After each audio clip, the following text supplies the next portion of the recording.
নাবালিকা নিগ্রহের ঘটনা হাইলাকান্দিতেও ঘটনার প্রতিবাদে রাস্তায় নামলেন মহিলারা।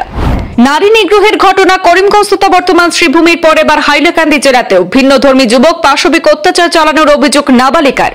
একাধিক ভিন্নধর্মী যুবকের নামে এজাহার। একটি সূত্রের দাবি মতে মূলত ঘটনাটি প্রেমের সম্পর্কেই ব্যাঘাত থেকে সামনে এসেছে।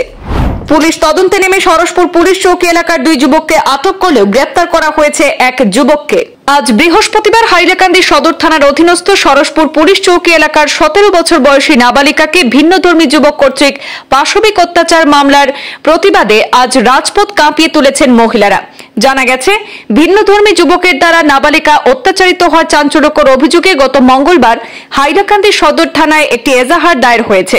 যদিও একটি সূত্রের দাবি মতে ভিন্নধর্মী যুবকের সঙ্গে নাকি প্রেমের সম্পর্ক ছিল সেই নাবালিকার। প্রেমে ব্যাঘাতের জেরেই পুলিশ এজাহার দায়ের হয়েছে। ঘটনার প্রতিবাদে থানার সামনেস্থিত রাজপথে বিক্ষোভ প্রদর্শন করে অভিযুক্তদের বিরুদ্ধে কঠোর আইনি ব্যবস্থা গ্রহণের দাবি জানিয়েছেন বিক্ষুব্ধ মহিলারা। তথ্যমতে স্থানীয় হাইলাকান্দির অগ্নিকন্যা নামের এক সামাজিক সংগঠনের ডাকে মহিলারা সদর থানার সামনে জড়ো হয়ে বিক্ষোভ দেখিয়ে দোষীদের কঠোর শাস্তির দাবি জানান। দোষীদের ফাঁসির দাবি তুলে সরব হয়েছেন ক্ষুব্ধ মহিলারা। এদিকে পুলিশ সূত্রে জানা যায়, এই ঘটনায় এখনো পর্যন্ত এক অভিযুক্তকে গ্রেপ্তার করা হয়েছে এবং পুলিশি তদন্ত প্রক্রিয়া অব্যাহত রয়েছে। আন্দোলনকারীদের দাবি, ঘটনায় জড়িত আরো একাধিক যুবক পুলিশের নিরপেক্ষ তদন্তের মাধ্যমে জড়িতদের চিহ্নিত করে আইনের আওতায় আনার দাবিতে সরব হয়েছে প্রতিবাদী সংস্থার কর্মকর্তারা।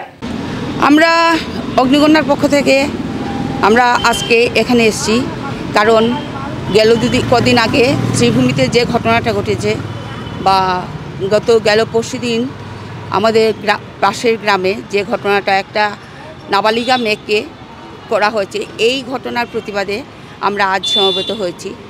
তো আমরা চাই এইরকম ন্যাক্কারজনক ঘটনা, এটার মতো লজ্জা, এটার মতো ঘৃণ্য কাজ সমাজে আর কিছু হয় না। তো আমরা প্রশাসনের কাছে এই দাবি নিয়ে আসছি যেন এইটার আমরা সুবিচার পাই। কারণ আমরা মেয়েরা কতক্ষণ ঘরে বসে থাকবো? আমাদের মেয়েদেরকে বেরোতেই হবে, কারণ এখন মেয়েরা যদি আমরা বাইরে না বেরোই আমাদের তো চলবে না। তো আমরা মেয়েরা যদি রাস্তায় বেরিয়ে যদি আমরা সুরক্ষিত না থাকি, যদি এইরকম ভিন্নধর্মী লোকের কাছে যদি আমাদেরকে হেনস্থা হতে হয়, তাহলে কোন সমাজে আমরা বাস করছি? আমাদের দেশ স্বাধীন কোথায় হলো?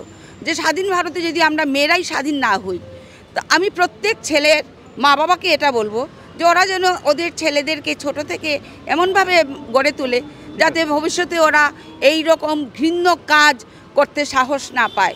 আর যদি ওরা ওদের ছেলেকে এইটা করতে না পারে, তাহলে ছেলেদেরকে যেভাবেই হোক ওরা বাড়িতে আটকে রাখুক, ওরা যেন মেয়েদেরকে অপমান করার সুযোগ না পায়। আমি প্রশাসনের কাছে এটাই অনুরোধ করছি যে ওদেরকে, এই নরপশুগুলোকে কঠিন থেকে কঠিনতম শাস্তি দিক। ওদেরকে ফাঁসি বা যাবজ্জীবন কারাদণ্ড দিলে ওরা হবে না। এই শাস্তি নিয়ে ওরা কোনো ভয় পায় না।